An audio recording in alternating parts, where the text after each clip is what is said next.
On se situe devant l'atterrisseur Chang'e 4 et son rover Yutu 2 et on peut se poser comme question, mais quelles sont les ambitions du programme lunaire chinois ?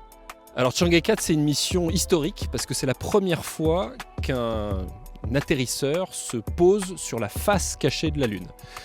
Et ça, c'est la Chine qui effectivement l'a réalisé avec Chang'e 4 et avec Yutu 2. Il faut savoir que cette configuration-là, c'est exactement la même que celle qui a eu lieu en 2013 lorsque Chang'e 3, cette fois, s'est posé sur la face visible. Pas de raison de changer, ça avait marché, donc on continue, c'est un peu la méthode chinoise.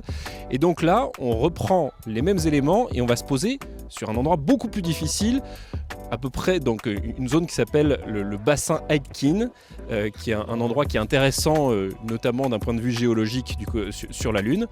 Et donc on va avoir ces mêmes éléments qui vont se poser là avec une difficulté qui est que comment est-ce qu'on peut communiquer avec la face cachée ? Pour ça, il va falloir envoyer quelques mois plus tôt, en mai 2018, on va envoyer un satellite, un relais satellitaire qui s'appelle Kekiao et qui va permettre de faire le relais entre la Terre et Chang'e de manière à ce qu'on puisse communiquer avec lui.